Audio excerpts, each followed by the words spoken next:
Hello, everyone. I'm honored to attend this meeting, this presentation in cooperation with Professor Ding. Thanks to him to inviting me to attend this meeting and wish the meeting a success. Thank you. The changing global economy, along with the rising and trade protectionism in certain countries, have led to an unsettling wave of the anti-globalization. In sharp contrast, China last year held a series of high-profile events, including the 5th anniversary of the Belt and Road Initiative, BRI, the Qingdao Summit of the Shanghai Cooperation Organization, the Beijing Summit of the Forum on China-Africa Cooperation, and the first China International Import Expo, all demonstrating China's resolve to drive globalization. I will elaborate on China's practice in global security from the following aspects. The first one is the trade security. Despite the downturn in the international situation, the Belt and Road Initiative offers more opportunities to China and expands the country's opening up efforts on all fronts. Meanwhile, the BRI is a proposal open to all. By the beginning of March 2019, China had signed 171 One Belt Road cooperation documents with 123 countries and 29 international organizations. Maybe a couple of days ago, President Xi Jinping in China paid an official visit to Italy. Maybe the number will be the 124 countries, maybe 172 cooperation documents.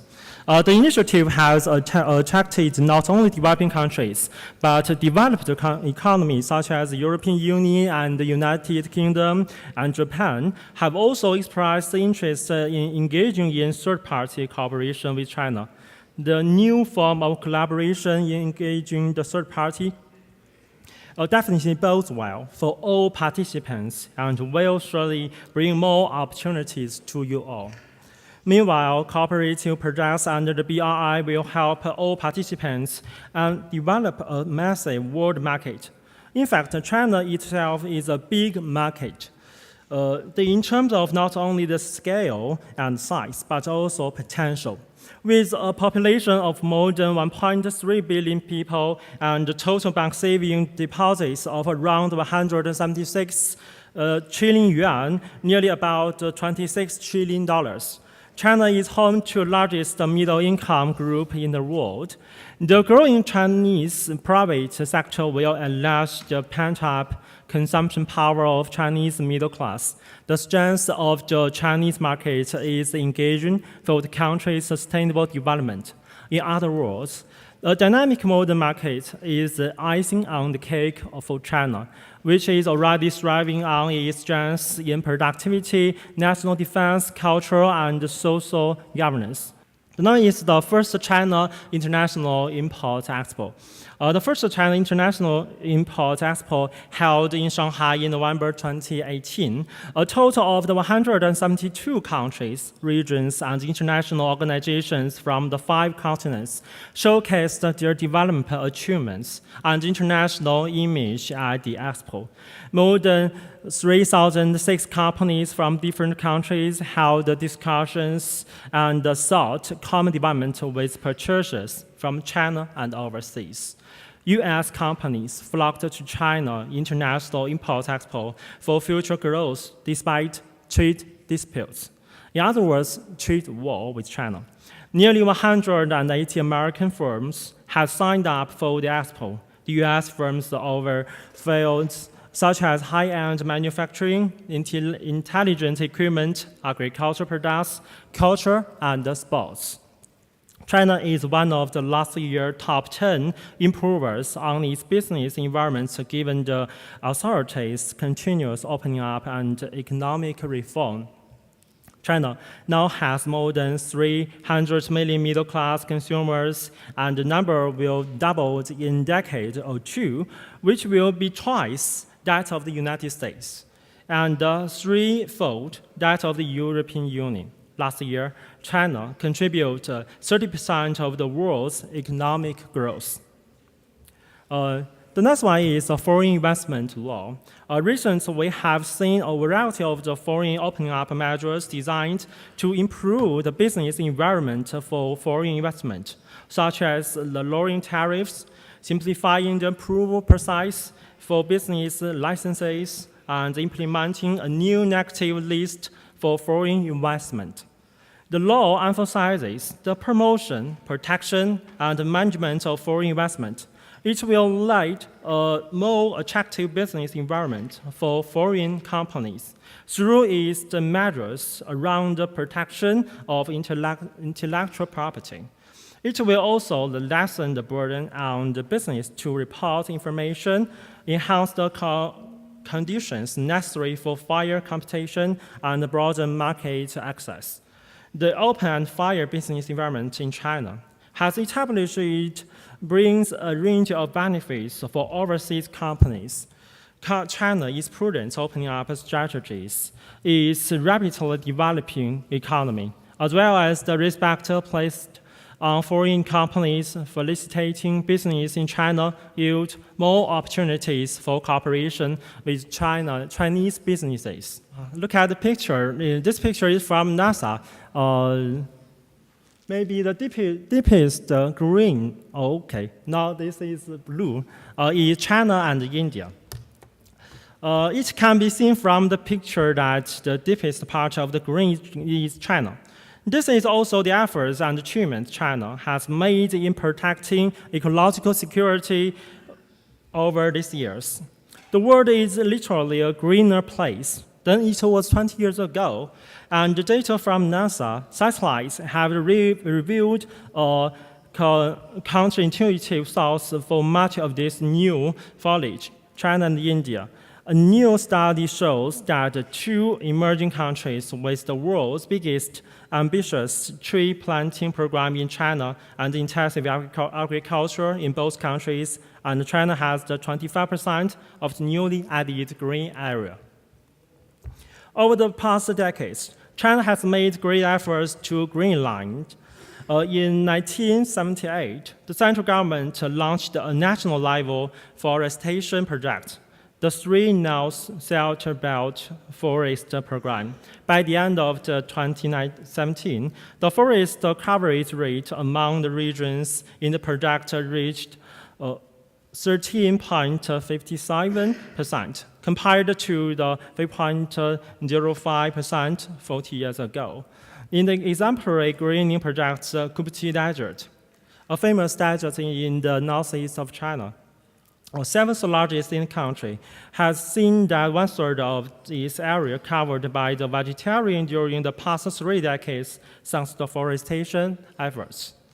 Nationwide, China has a forest cover of 21.6%, and it aims to increase the number of 23.04% by 2020 and 26% 2050.